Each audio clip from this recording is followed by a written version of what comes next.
नमस्कार दोस्तों, मैं हूँ वंदना भारती और आप देख रहे हैं कमोडिटी इनसाइट्स। आज है 11th ऑफ अगस्त और 11th ऑफ अगस्त को यहाँ पे स्पेशल मूवमेंट्स जो है वो देखने को मिल रहा है गोल्ड और सिल्वर में। यानी कि रैली जो है वो यहाँ पे कंटिन्यू होती हुई दिख रही है और स्ट्रांग होती हुई दिख रही है विद हायर वॉल्यूम। तो पहला मैंने आपको कहा था $4400, अब मैंने कहा आपसे $4600 दूसरा, तीसरा यहाँ पे बनता है $4800। लेकिन अभी हम कहाँ पहुंचे हैं? हम $4400 को तो क्रॉस कर चुके हैं। आज के दिन में हम यहाँ पे पहुंच रहे हैं 4490 के पास, यानी कि $4500 के पास। और यहाँ पे जो बढ़त है आज के दिन में ग्लोबिक्स मार्केट में 1.61% की है। हमारी मार्केट की जो क्लोजिंग थी 1,53,093 के करीब थी और हम लोगों ने 1300 पॉइंट एक अपसाइड देखा था एमसीएक्स बाजार में गोल्ड की बात करें तो।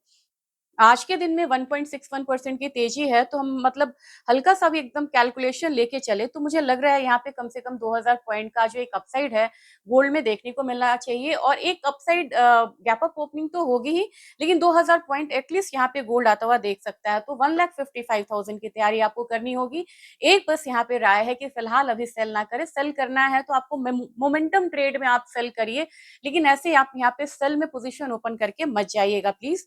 और सिल्वर की बात अब यहाँ पे करते हैं। सिल्वर में $66 का जो लेवल है ऑलरेडी आ चुका है स्पॉट मार्केट में। $66.56 का जो लेवल है वो आ रहा है आपको फ्यूचर्स मार्केट में। यानी कि गोल्ड तो आपको 1.6% की तेजी दिखा रहा है, लेकिन सिल्वर जो है यहाँ पे 2% तक की तेजी जो है वो दिखाती हुई नजर आ रही है ये कमोडिटी। तो इस कमोडिटी में मूवमेंट अभी ज्यादा है, क्योंकि देखा जाए तो इसमें फॉल भी ज्यादा थी और ये रिएक्शन भी ज्यादा देता है। 2,36,867, 5,400 पॉइंट्स एक दिन में हम लोगों ने एक अपसाइड आता हुआ देखा था सिल्वर में। अब मुझे लग रहा है कि 2% के हिसाब से आज आपको 240-241 वाला, यानी कि 242 वाला लेवल आता हुआ दिखाई दे रहेगा। यानी कि सिल्वर अब यहाँ से 2,42,000 के करीब जा रही है। मैंने 2.5 लाख का लेवल बोला था, तो धीरे धीरे हम उस पड़ाव पे आते हुए दिखाई देंगे। वन गो में नहीं आएगा और बीच बीच में करेक्शन आते रहेंगे, इस बात को यहाँ पे मत भूलिएगा। आईएनआर अपना 95.29 है, एक रेंज में यहाँ पे रहता हुआ नजर आ रहा है। अगर आप लोगों ने क्रूड में मेरे मतलब कि ट्रेंड को ध्यान दिया होगा तो मैंने क्रूड में कहा था कि चाहे जितना भी जल्दी मर्जी यहाँ पे पीस डील हो, लेकिन क्रूड मुझे यहाँ से वीक नहीं लग रहा, क्योंकि क्रूड में फिजिकल मार्केट इतना वीक नहीं है। वही चीज अब होते हुए दिखाई दे रहा है। कल क्रूड में 5% की तेजी थी। अगर आप लोगों ने अगर कोई ट्रेड लिया होगा तो फिर आप इस चीज को देख रहे होंगे। एक दिन में हम लोगों ने 379 प्लस होता हुआ देखा है। एमसीएक्स क्रूड में 7800 का लेवल यहाँ पे आता हुआ दिखाई दिया। आज के दिन भी क्रूड में हल्की तेजी है, $82.4 के करीब है, 0.4% का अपसाइड है।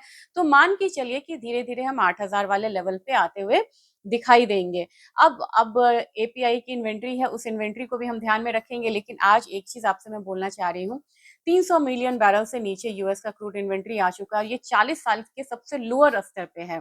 तो जब आपको मतलब कि इन्वेंट्री खत्म हो रही है और वॉर खत्म भी हो जाता है यहाँ पे, तो चीजें पटरी पे आने पे टाइम लगेगी, क्योंकि आपको पता है कितने हमले हुए हैं, कितना इंफ्रा पे यहाँ पे अटैक हुआ है। तो इतनी जल्दी बहुत सारी चीजें नहीं होंगी। तो ऑयल एक बेस अपना 7,000 के ऊपर का बना के रखिएगा, इस बात का ध्यान जरूर रखिएगा। और 84-8500 पे अपना एक जो रेजिस्टेंस है आता रहेगा। नेचुरल गैस बड़ी अच्छी कमोडिटी 2.66.4 के करीब आ रही है, क्लोजिंग हुई है, यानी कि 266 रुपीज के करीब। लेकिन आज ये एक विराम लेता हुआ नजर आ रहा है। 0.86% का डाउन साइड है, $2.77 के करीब है। नेचुरल गैस पे मैं एक स्पेशल वीडियो यहाँ पे आपको बना दूंगी, जिसमें कि सिर्फ नेचुरल गैस का ही यहाँ पे अपडेट रहेगा। तो मेरे ख्याल से अब यहाँ पे जो लेवल्स है वो नीचे की तरफ आपको 260 के करीब दिखाई देना चाहिए नेचुरल गैस में। अब बात करेंगे यहाँ पे आपको बेस मेटल काउंटर की। बेस मेटल काउंटर की बात करने से पहले डेटा पे नजर डालते हैं। रिटेल सेल्स का डेटा है, थोड़ा सा यहाँ पे कम होके आने की उम्मीद है, लेकिन अब बहुत ज्यादा जो इम्पैक्ट है नहीं दिख रहा है। कल जबरदस्त तेजी आई थी, चाहे वो कॉपर हो, एल्यूमिनियम हो, जिंक हो। एल्यूमिनियम 353.85, यानी कि ₹5 से ज्यादा की बढ़त थी। क्रूड में भी बढ़त आई, उसका भी इम्पैक्ट आया। 356 मान के चलिए, वहां पे फिर थोड़ा सा रुकेंगे। कॉपर में 1176 का एक रेंज था और 9.5 रुपीज का एक हम लोगों ने अपसाइड आता हुआ देखा था। आज के दिन में 1380 मान के चलिए कि 1380 तक का एक लेवल जो है आपको आता हुआ दिखाई देगा। यहाँ पे 1176 मैंने बोल दिया, 1380 का एक लेवल आता हुआ दिखाई देगा। ज़िंक में हम लोगों ने अच्छी खासी बढ़त आते हुए देखी है। 393 के करीब पहुँचती हुई ये कमोडिटी है। अब मुझे लग रहा है कि 393.75 ऑलरेडी आई है।